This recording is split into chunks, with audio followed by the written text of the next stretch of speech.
السلام علیکم ورحمۃ اللہ وبرکاتہ۔ محترم ناظرین، امید کرتا ہوں کہ آپ حضرات خیر و عافیت سے ہوں گے۔ اس ویڈیو میں جانیں گے کہ بنی اسرائیل میں ایک شخص نے 99 آدمی کا خون کیا، پھر اس کا توبہ قبول ہوا یا نہیں۔ تو ویڈیو شروع کرنے سے پہلے اگر آپ ہمارے چینل پر پہلی بار ہیں تو ہمارے چینل کو ضرور سبسکرائب کر لیں اور نوٹیفیکیشن آل کا بھی بیل دبا دیں تاکہ اس طرح کی واقعات سب سے پہلے آپ کو پہنچے۔ 99 آدمیوں کا قتل۔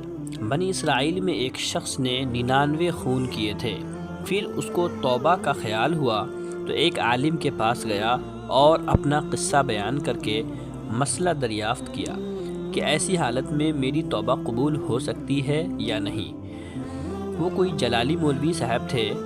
اس نے کہا، تیرے واسطے توبہ کہاں، یعنی کیا 99 خون 1 منٹ میں معاف ہو سکتے ہیں؟ جا، تیرے واسطے تو جہنم کا عذاب ہے۔ پوچھنے والے کو غصہ آ گیا۔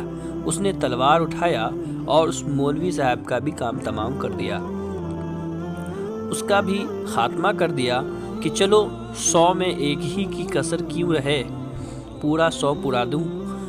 اس مولوی نے بھی تو اس کو قتل ہی کر دیا تھا کہ غریب کو رحمت حق سے مایوس کر دیا، جس سے کفر کا اندیشہ تھا۔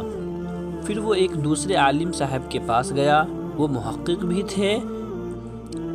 پہلے واقعہ کو سن کر خوف طاری ہو گیا۔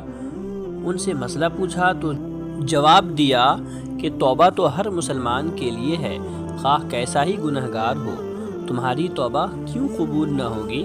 ضرور قبول ہوگی، مگر تکمیل توبہ کے لیے ایک شرط ہے، وہ یہ کہ جس بستی میں تم رہتے ہو اس کو چھوڑ دو، یہاں کی صحبت اچھی نہیں، تم فلاں بستی میں جا کر رہو، وہاں کے آدمی اچھے ہیں۔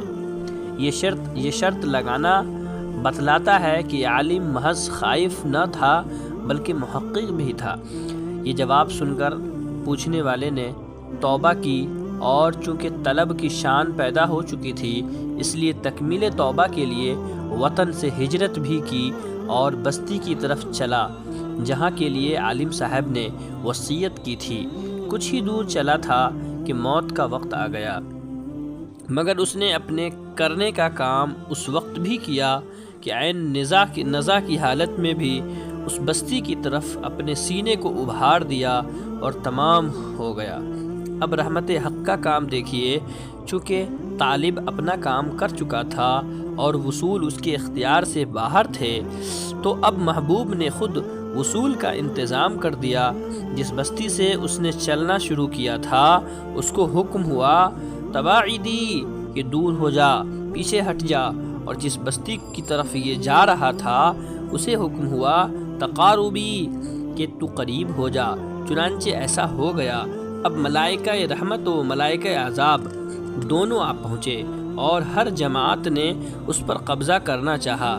ملائکہ رحمت نے کہا کہ اس کے مستحق ہم ہیں، کیونکہ یہ توبہ کر کے اور گناہوں سے پاک ہو کے مرا ہے۔ ملائکہ عذاب نے کہا، نہیں، یہ مستحق عذاب ہے، کیونکہ توبہ کی شرط متحقق نہیں ہوئی، ابھی یہ نیک لوگوں کی بستی میں نہیں پہنچا تھا، تو توبہ کامل نہیں ہوئی۔ اس سے معلوم ہوا کہ ملائکہ بھی بعض دفعہ اجتہاد کرتے ہیں۔ جب ان میں باہم اختلاف ہوا تو حق تعالیٰ کی طرف سے ایک فرشتے نے آ کر یہ فیصلہ کیا کہ زمین کو ناپ لو، جو بستی قریب ہو اسی کے موافق حکم ہوگا۔ اگر قریہ اشرار یعنی برے لوگوں کی بستی سے قریب ہو تو برے لوگوں میں داخل کر دو، اور قریہ ابرار یعنی نیک لوگوں کی بستی سے قریب ہو تو نیک لوگوں میں داخل کر دو۔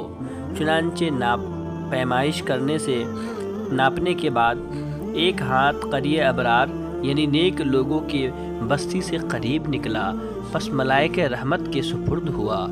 یہ اللہ تعالیٰ کی رحمت ہے کہ 100 انسان کا قتل کرنے کے بعد بھی اگر کوئی شخص سچی توبہ سچی طلب کے ساتھ اللہ سے معافی مانگتا ہے تو اللہ تعالیٰ اس کے گناہوں کو معاف فرما دیتے ہیں۔